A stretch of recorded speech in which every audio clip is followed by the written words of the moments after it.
2022년 1월 24일 월요일 새벽 본문 말씀은 요한복음 7장 14절에서 24절 말씀입니다. 이미 명절의 중간이 되어 예수께서 성전에 올라가사 가르치시니 유대인들이 놀랍게 여겨 이르되 이 사람은 배우지 아니하였거늘 어떻게 그를 아느냐 하니 예수께서 대답하여 이르시되 내 교훈은 내 것이 아니요 나를 보내신 이의 것이니라. 사람이 하나님의 뜻을 행하려 하면 이 교훈이 하나님께로부터 왔는지 내가 스스로 말함인지 알리라.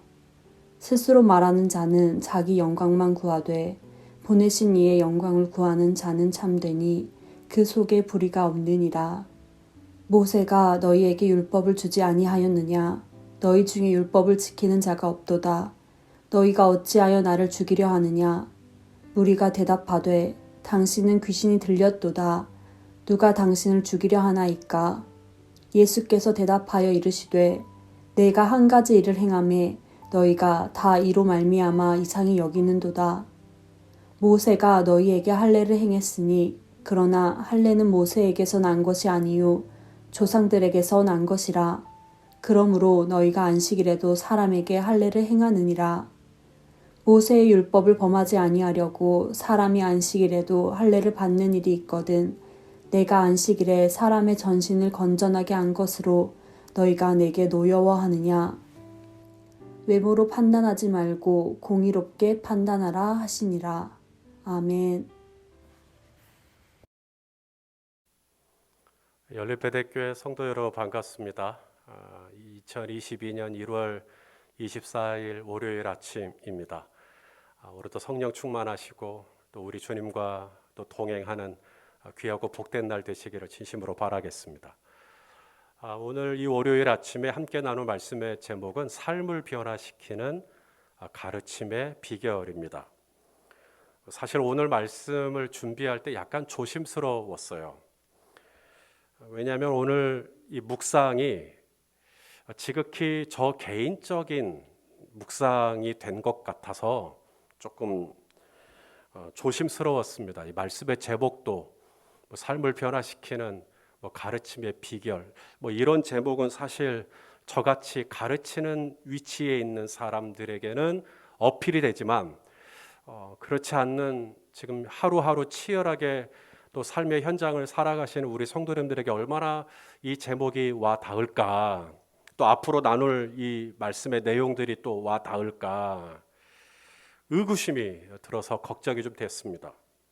그러나 오늘 나누는 이 말씀이 그래도 우리 교회에 주시는 그리고 오늘 이 시대를 살아가는 우리 성도님들에게 주시는 하나님의 말씀인 줄로 믿고 말씀을 나눌 때 성령님께서 우리 성도님들 각자에게 자유롭게 또 오늘 제가 나누는 말씀의 한 10분의 1이라도 은혜가 될 수 있도록 그렇게 역사해 주시기를 간절히 기도하면서 말씀을 나누겠습니다.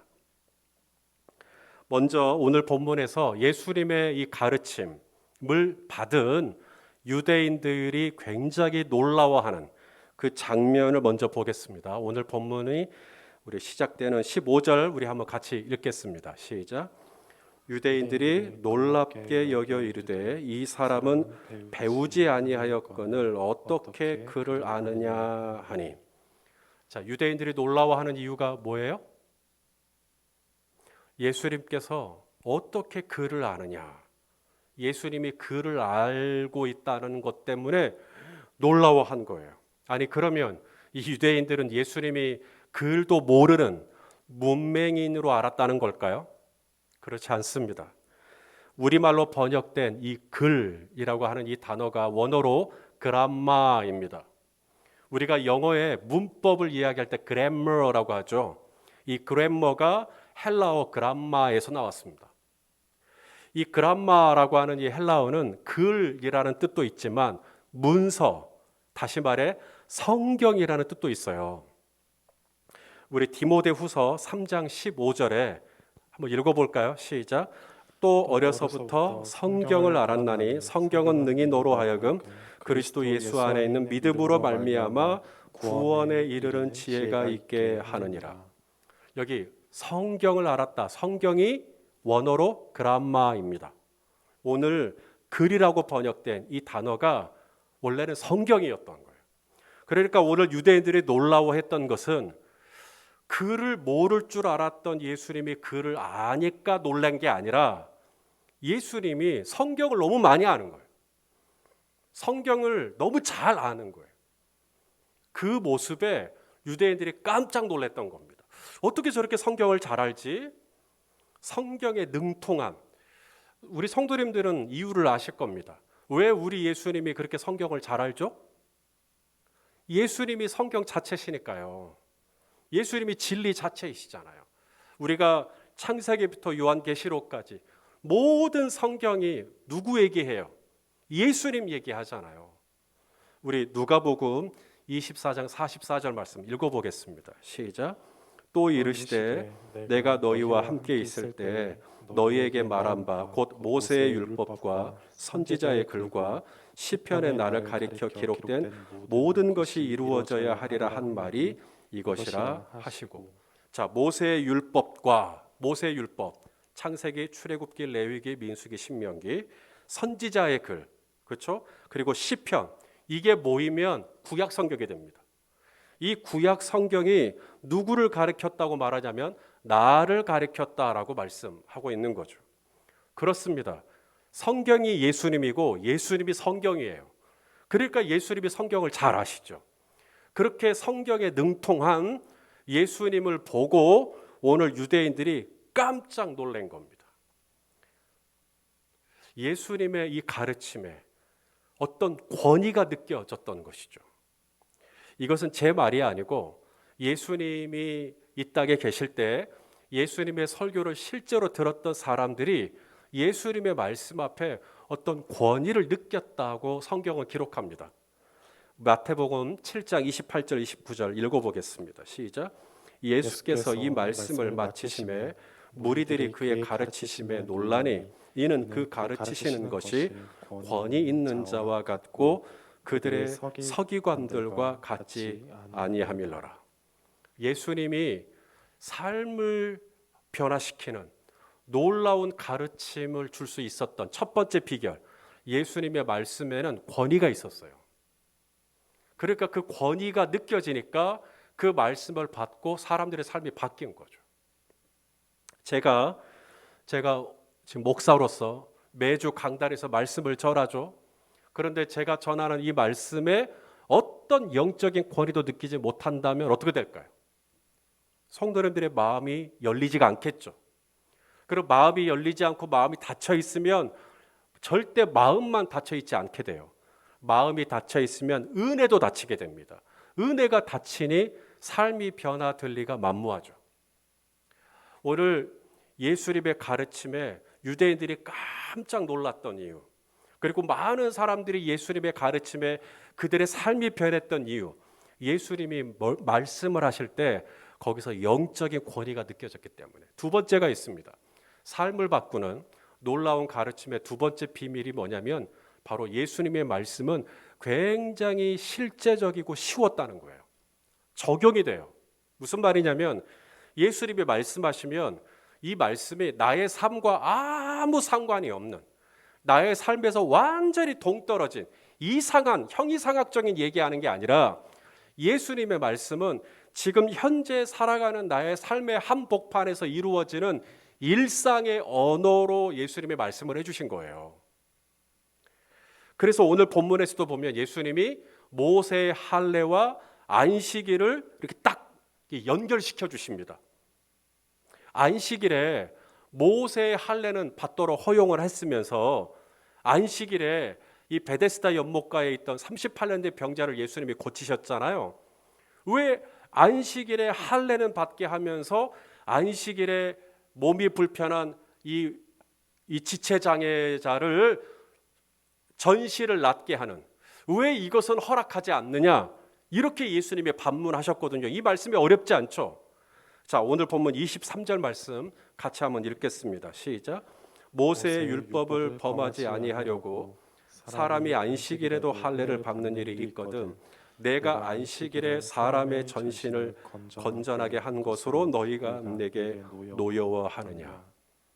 예수님의 말씀이 이 안식일에 사람을 고칠 거냐 말 거냐라고 하는 이 고민하는 나에게 너무나 실제적인 말씀이죠. 사람을 살리라는 거예요. 사람의 전신을 낫게 하라는 거예요. 너무나 실제적으로 내 삶에 적용이 됩니다. 그러니까 내 삶이 바뀌는 거예요. 예수님의 말씀은 나의 삶과 동떨어진 말씀을 하시는 게 아니라 실제 나의 삶에 내가 오늘 당장 적용할 수 있는 그런 일상의 언어를 해주셨던 거죠. 그러니까 예수님의 말씀은 어렵지 않아요. 예수님의 말씀은 들으면 들을수록 사람들이요 좋아했던 겁니다. 성경에 보니까 예수님이 말씀하실 때 사람들이 즐겁게 들었다는 말씀이 있습니다. 우리 마가복음 12장 37절 말씀 읽어보겠습니다. 시작.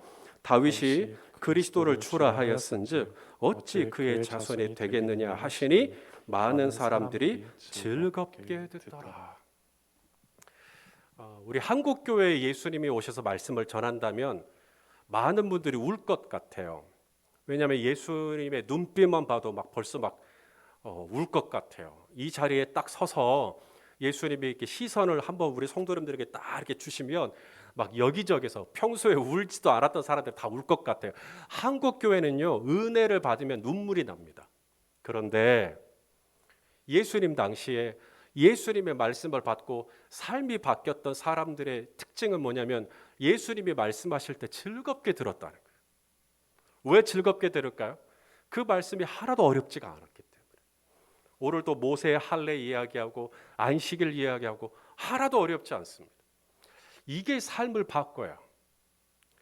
우리가 삶을 바꾸는 가르침을 주기를 원한다면 우리는 실제적이고 오늘 당장 적용할 수 있는 일상의 언어로 접근할 필요가 있습니다.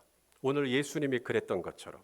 자, 세 번째, 놀라운 가르침의 세 번째 비결은 출처입니다. 무슨 말이냐면 예수님이 말씀하실 때 예수님은 그 말씀들을 어디서 이렇게 들었던 풍월, 어디서 이렇게 읽었던 책의 내용 이런 걸 짜집기 해가지고 말씀을 전한 게 아니에요. 표절을 하지 않았다 이 말입니다. 그러면 예수님의 말씀은 다 어디서 왔는가? 하나님 아버지께서 예수님께 이 말을 해라 라고 해서 그 말씀을 전했다는 거예요. 오늘 보면 16절 읽어보겠습니다. 시작. 예수께서 대답하여 이르시되 내 교훈은 내 것이 아니요 나를 보내신 이의 것이니라. 우리 부모들이 자녀에게 잘하는 것이 있죠. 잔소리요. 자녀를 이제 방에서 1대1로 만나가지고 이제 마치 이제 몰아붙이듯이 이제 잔소리를 하죠. 근데 잔소리를 시작할 때 늘 하는 전제가 있죠. 내가 지금부터 하는 이 말은 다 너 잘 되라고 하는 얘기야. 저는 부모님들이 거짓말하지 않았다고 생각해요. 정말로 자녀를 위해서 이 말은 꼭 해야겠다고 해서 아마 그 잔소리를 시작하시겠죠. 그런데 부모의 잔소리가 자녀의 삶을 어떻게 바꾸느냐, 자녀의 삶을 변화시키느냐, 거기에 대해서는 회의적인 경우가 많은 것 같습니다. 왜 그럴까요? 왜 부모가 그렇게 잔소리를 해도 아이들이 안 바뀔까요? 부모의 잔소리는 그 출처가 부모에게서 나와요. 내가 하고 싶은 얘기를 내 자녀에게 하는 겁니다. 그러니 그 말이 자녀의 삶을 터치하지 못하는 거예요. 그런데 예수님의 말씀은요, 예수님에게서 나온 게 아니에요. 예수님에게서 나와도 돼요. 그런데도 예수님은 내 교훈은 내 것이 아니라고 말합니다. 하나님께서 예수님을 관통해서 하시는 말씀. 그래서 사람들이 바뀌는 겁니다. 우리 요한복음의 다른 구절도 보겠습니다. 요한복음 12장 49절로 50절 시작. 내가 내 자의로 말한 것이 아니요 나를 보내신 아버지께서 내가 말할 것과 이를 것을 친히 명령하여 주셨으니 나는 그의 명령이 영생인 줄 아노라. 그러므로 내가 이르는 것은 내 아버지께서 내게 말씀하신 그대로니라 하시니라. 그러니 사람들이 예수님의 말씀하시면 배와 그물을 버려버린 거예요. 삶이 바뀌어버려요. 세관에 앉아있다고도 벌떡 일어나 버리는 거예요. 왜 그렇게 예수님의 말씀은 삶을 바꾸나? 삭개오의 삶을 바꾸고 가버나움에서 온 왕의 신하의 삶을 바꾸고 백부장의 삶을 바꾸고 바리새인의 삶을 바꾸고 왜 그렇게 삶을 바꾸나? 예수님의 말씀의 출처가 철저히 하나님에게서 온 겁니다. 마지막입니다. 하나가 더 있어요. 삶을 바꾸는 놀라운 가르침의 비밀, 목적입니다. 예수님이 사람들에게 말씀을 가르친 목적이요. 그 목적이 뭘까요? 내가 이걸 잘 가르쳐가지고 사람들한테 인정을 받고 사람들이 나를 알아주고 그런 어떤 사람들로부터 얻는 어떤 명예와 인정과 이런 걸 위해서 예수님이 말씀을 전한 게 아니라는 겁니다. 예수님이 말씀을 전하시는 목적이 뭐냐면 나의 영광, 자신의 영광이 아니라 하나님의 영광을 위하여 말씀을 전했다는 거예요. 자, 오늘 본문 18절 말씀을 또 같이 한번 읽겠습니다. 시작. 스스로 말하는 자는 자기 영광만 구하되 보내신 이의 영광을 구하는 자는 참되니 그 속에 불의가 없느니라. 자, 스스로 말하는 자는 자기 영광만 구한다. 스스로 말하는 자라는 말이 무슨 말인지 알겠어요? 스스로 말하는 자. 그러니까 하나님이 말하라고 시킨 적이 없는데 스스로 말을 하고 있는 거죠. 하나님은 그 말 하라고 시킨 적이 없어요. 그런데 자기가 그 말을 하고 싶어서 하는 거예요. 그건 자기 영광을 구하는 거예요. 하나님은 또 하라 그랬어요. 하나님은 하라 그랬는데 내가 그걸 또 안 해버려요. 하나님은 하라 그랬는데 내가 그걸 편집해버려요. 그것도 자기 영광 때문에 그러는 거예요. 나의 안위를, 나의 어떤 안녕, 나의 유익, 그런 이기적인 동기 때문에 하나님의 말씀을 전해야 되는데 안 전하고 또 전하지 말아야 되는데 마치 하나님의 말씀인 것 마냥 그거 다 거짓말입니다. 자기 영광을 구하는 거예요. 근데 예수님은 말씀을 가르치실 때 당신의 영광을 사람들에게 인정받으려고 한 게 아니라 오직 나를 보내신 이의 영광, 하나님 아버지의 영광을 위하여 말씀을 가르쳤다. 그러니 예수님의 말씀에는 권위가 있었고 예수님의 말씀에는 사람을 살리는 생명이 있었고 예수님의 말씀에는 나의 삶의 자리를 변화시키는 역동적인 능력이 있었던 거죠. 하나님이 하지 말라. 예수님은요 빌라도 총독 앞에서도 말을 안 해버려요. 하나님이 하지 말라 그러면. 또 하나님이 말하라 그러잖아요. 그러면 기어이 사마리아까지 가서 야곱의 우물가에 물을 기르러 온 여인에게 말을 합니다. 하나님이 하라고 하면 피곤한데도 곤한데도 힘든데도 말하라고 하면 말하고 말하지 말라 그러면 지금 내 목숨이 달려있는데도 말을 안 해요. 털 깎는 자 앞에서 잠잠한 어린 양같이 철저하게 예수님은 하나님의 영광을 위하여 말하고 하나님의 영광을 위하여 침묵하셨다. 그런 예수님의 입에서 나오는 모든 말씀은 사람을 변화시키는 가르침의 원동력이 되었던 거죠. 사랑하시는 성도 여러분, 이제 말씀 마칠게요. 오늘 하루 이런 말 저런 말 우리 할 거예요. 우리의 입에서 나가는 모든 말이 기왕이면 나와 관계된 자들을 살리는 생명의 영향력을 줄 수 있으면 얼마나 좋을까요? 그러려면 저와 여러분의 입에서 나가는 말이 권위가 있어야 돼요. 또한 저와 여러분의 입에서 나가는 말이 어려운 말이면 안 돼요. 실제적인 말을 해야 돼요. 쉽게 얘기해야 돼요. 또한 우리 입에서 나가는 이 말이 바로 내가 하고 싶은 얘기가 아니라 하나님 아버지께서 하시고 싶은 얘기를 해야 돼요. 우리 그런 질문 있죠. 하나님이라면 어떻게 하실까? 예수님이라면 어떻게 하실까? 그걸 늘 생각하면서 말하는 거예요. 그리고 마지막, 나의 영광을 위하여 말하는 거 아닙니다. 하나님의 영광을 위하여 말하는 거예요. 그랬을 때 오늘도 우리 입에서 나오는 이 생명나무와 같은 언어로 말미암아 오늘도 우리 성도님들 주변에 있는 자녀가 되었든 배우자가 되었든 동료가 되었든 친구가 되었든 가족이 되었든 형제가 되었든 그들에게 생명을 살리는 놀라운 언어를 가진 가르침을 가진 우리 성도님들 다 되시기를 주님의 이름으로 축원합니다. 기도하겠습니다. 사랑하는 아버지 하나님, 오늘 이 하루도 우리의 입술에 파수꾼을 세워 주시옵소서. 그래서 우리 성도님들이 말할 때 거기에 영적인 권위가 나오게 하시고 말을 할 때 어렵게 말하는 게 아니라 쉽게 전달할 수 있게 하시고 내 말이 아니라 하나님의 말씀을 전하게 하시고 내 영광이 아니라 하나님의 영광을 구하는 이날 하루가 되게 하여 주옵소서. 예수님의 이름으로 기도하옵나이다. 아멘.